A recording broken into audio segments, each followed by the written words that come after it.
अगर कभी आपके शहर पर न्यूक्लियर अटैक हो गया तो आप क्या करेंगे? सोचिए, एक पल में सब कुछ खत्म हो सकता है। घर, लोग, सपने सब राख में बदल सकता है। लेकिन क्या वाकई आप कुछ कर सकते हैं ताकि जिंदा बच सकें? हाँ, अगर आप अभी से तैयार हैं। ये जानकारी जिंदगी और मौत के बीच की दूरी तय कर सकती है। क्योंकि जब एक न्यूक्लियर बम गिरता है तो सिर्फ धमाका ही नहीं होता, उसके बाद शुरू होता है वो खतरनाक खेल जिसे कहते हैं रेडिएशन फॉलआउट। और उसमें जो जिंदा बचता है वो भी धीरे धीरे मरने लगता है। सबसे पहले जानिए कि जैसे ही न्यूक्लियर बम गिरता है, एक तेज सफेद रोशनी आपके सामने आती है। इस रोशनी को देखना मतलब अपनी आंखों की रोशनी खो देना। आप अंधे हो सकते हैं स्थायी रूप से। इसलिए पहला कदम, जैसे ही धमाके की खबर मिले या रोशनी दिखे, तुरंत जमीन पर लेट जाइए। अपनी आंखें और कान बंद कर लीजिए और चेहरे को किसी कपड़े से ढक लीजिए। ये पहली रक्षा है। अब सवाल उठता है कि कहाँ जाएं? तो याद रखिए, अगर आपके आसपास कोई मेट्रो स्टेशन है, बेसमेंट है, अंडरग्राउंड पार्किंग है, तो वहीं भागिए। क्योंकि जमीन के नीचे रहना न्यूक्लियर फॉलआउट से बचने का सबसे कारगर तरीका है। लेकिन अगर कुछ नहीं है तो अपने घर को ही शेल्टर बनाना पड़ेगा।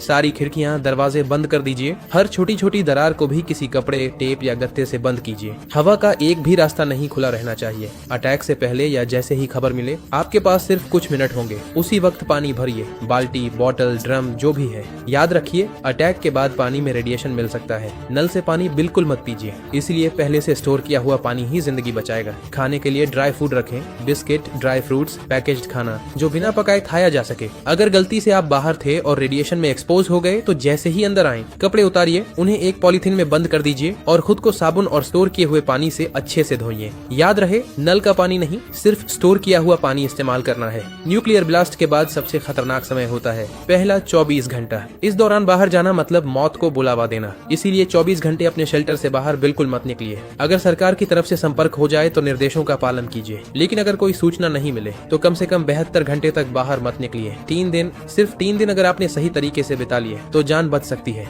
और हाँ, टेक्नोलॉजी की भी तैयारी कर लीजिए। न्यूक्लियर अटैक के बाद एक इलेक्ट्रोमैग्नेटिक पल्स EMP उठती है जो आपके मोबाइल, लैपटॉप, इलेक्ट्रॉनिक चीजें सब खराब कर सकती है। इसलिए एक पुराना एंड्रॉइड फोन, एक पावर बैंक और एक वॉकी टॉकी को एल्यूमिनियम फॉइल में लपेटकर किसी स्टील बॉक्स में रखें। ये आपको बाकी दुनिया से संपर्क में रखेगा। सबसे जरूरी बात, घबराइए मत, पैनिक नहीं करना है। हर फैसला सोच समझ कर लीजिए, क्योंकि न्यूक्लियर अटैक एक टाइम गेम है। जो जितना शांत रहेगा उसकी जान बचने के चांस उतने ही ज्यादा होंगे। और याद रखिए, ये जानकारी सिर्फ आपके लिए नहीं बल्कि आपके परिवार, दोस्तों, पड़ोसियों और पूरे समाज के लिए है। क्या आप अकेले सुरक्षित रहना चाहते हैं? नहीं ना? तो इस जानकारी को हर उस इंसान तक पहुँचाइए जिसकी जिंदगी की आपको परवाह है। हो सकता है आपकी एक शेयर से किसी माँ का बच्चा जिंदा रह जाए, किसी पिता की आखिरी उम्मीद बच जाए, किसी बहन का भाई लौट कर घर आ जाए। और यही तो असली इंसानियत है।